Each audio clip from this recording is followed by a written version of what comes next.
What if I told you that the person most determined to help you is actually the one slowly poisoning your life? Set the wolf in grandma's clothing. Let's talk about the grandmother wolf. You remember Little Red Riding Hood, right? Sweet girl, sick grandma, basket of goodies, big bad wolf. But here's the twist most people miss. The wolf doesn't attack Red Riding Hood in the forest. Oh no, that would be too obvious. The wolf puts on grandma's clothes, gets into grandma's bed, and waits. Because the most dangerous predator isn't the one you see coming. It's the one you invite in, the one you trust, the one who looks like safety itself. Psychologists call this the grandmother archetype, someone who offers care without control, attention without surveillance. And that's exactly why the wolf wearing that face is so terrifying. Because we don't question grandma. We hand her the basket and say, here, you know what's best.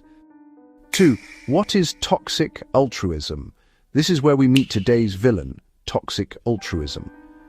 Now, altruism sounds nice, right? Helping others, being selfless, the good stuff. But toxic altruism is what happens when helping becomes, well, a weapon. Experts call it pathological altruism. Good intentions that have gone completely off the rails. It's when someone is sincerely motivated to help, but their help actually causes harm. Codependency? That's toxic altruism. Helicopter parenting? Yep. Enabling a friend's bad habits? You bet.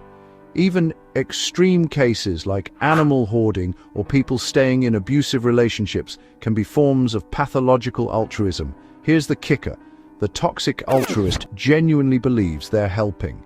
They're not twirling a mustache and cackling. They're convinced they're the hero of the story, and that's what makes them so dangerous. 3. The martyr. Toxic altruism usually wears one of 3 masks. Let's meet the first one, the martyr. The martyr gives until they have nothing left and makes sure everyone knows it. Oh, don't worry about me. I haven't slept in 3 days helping you. Sound familiar? This isn't generosity. This is emotional blackmail with a bow on top. The martyr collects exhaustion like a trophy. They wear their burnout like a badge of honor. And every time you try to set a boundary, they sigh deeply and say, "Fine, I'll just do it myself, like always." Suddenly, you're not the one being helped anymore. You're the ungrateful burden who's draining them dry. Classic bait and switch. 4. The fixer. The second mask is the fixer. The fixer can't stand seeing anyone struggle, because your struggle makes them uncomfortable. So they swoop in, solve your problems, and leave you feeling incompetent and indebted. Thanks, I guess. You know that person who decides what you need without asking? The one who helps so aggressively, you end up doing more work, just managing their help? That's the fixer. They'll reorganize your kitchen without permission. They'll rewrite your email before you hit send. They'll give you unsolicited advice about your love life, your career, your haircut. And if you push back, they look genuinely wounded. I was just trying to help. But here's the truth. The fixer isn't fixing you. They're fixing their own anxiety about watching you be imperfect. 5. The saint. The third mask is the saint. The saint helps performatively. They need an audience. Their generosity is a stage show. And you're just a prop. They'll post about their good deeds on social media. They'll mention their sacrifice in casual conversation. They'll make sure everyone at the dinner party knows they drove you to the airport at 5 a.m. Somehow, your crisis becomes all about their generosity. The saint doesn't want you to get better. They want you to stay grateful. Because once you're fully healed and independent, the spotlight moves off them.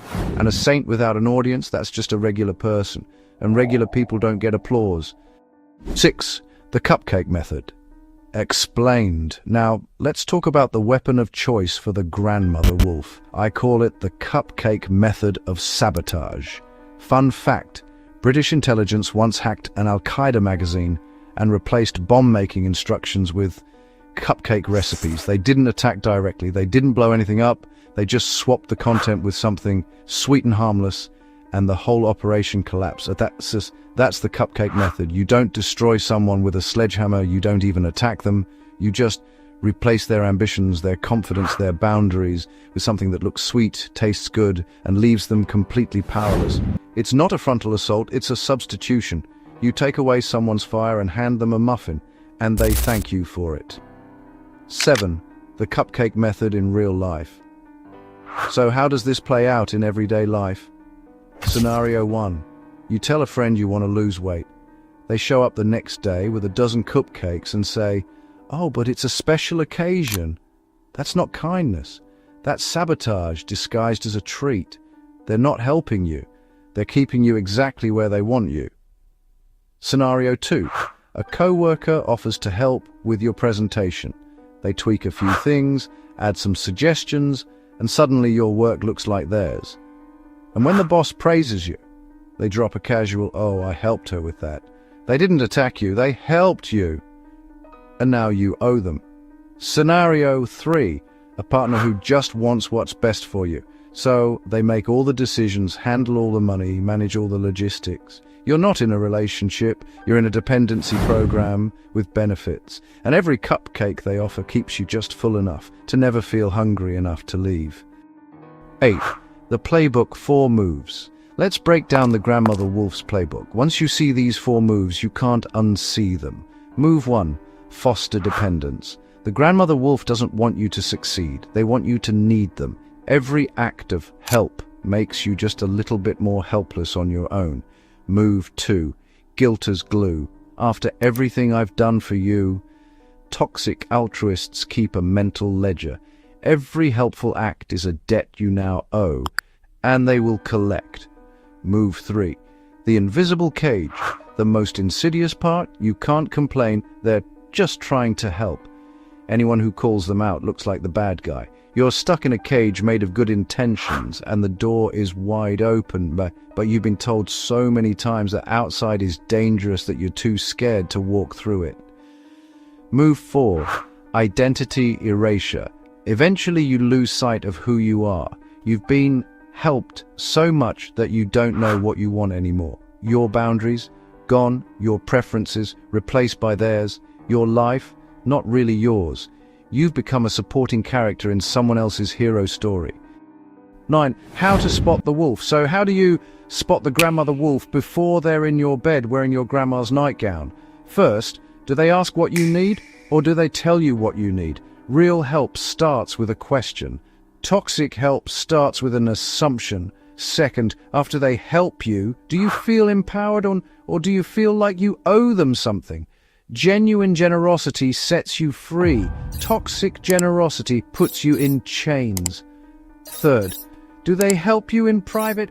Do they need an audience? Real kindness doesn't need witnesses. Performative kindness is a red flag waving at full mast. Fourth, can you say no thanks without triggering World War guilt? If turning down their help results in a meltdown, a lecture, or a silent treatment, that's not help. That's control, wearing a cardigan and holding a cupcake. 10. Breaking free. So you've spotted the wolf. Now what? Step 1. Trust your gut. If someone's help makes you feel small, confused, or obligated, that's not help. That's a transaction you didn't agree to. Your discomfort is not a bug, it's a warning light. Step 2. Reclaim your boundaries. You are allowed to say no. You are allowed to say, "I've got this." You are allowed to receive help on your terms, not theirs. Boundaries are not walls. They're doors that you get to choose who opens. Step 3. Name the game. When you see toxic altruism in action, call it what it is, gently but firmly. I appreciate the offer, but I need to figure this out myself. Thank you, but I didn't ask for advice. I love you, but I need to make my own decisions. You're not being rude, you're being free. Step 4. Curate your circle. Surround yourself with people who celebrate your strength, not your dependency. People who want you to fly, not people who keep clipping your wings so they can carry you. Real love lifts you up. Toxic love straps you down and calls it a hug. The Grandmother Wolf. Here's the truth. Not everyone who offers you a cupcake has your best interests at heart. Some people are wearing grandma's clothes, lying in Grandma's bed, waiting for you to get close enough. The grandmother wolf doesn't want to eat you. That would be too obvious. They want to keep you small, grateful, and dependent so they can keep being the hero of your story. But here's the thing. You're the one holding the basket. You get to decide who you share your goodies with. You get to decide who gets a seat at your table. So next time someone offers you a cupcake, take a closer look at the frosting, because sometimes the sweetest things are the most dangerous. Thanks for watching. And remember, you don't need saving, you just need to see clearly.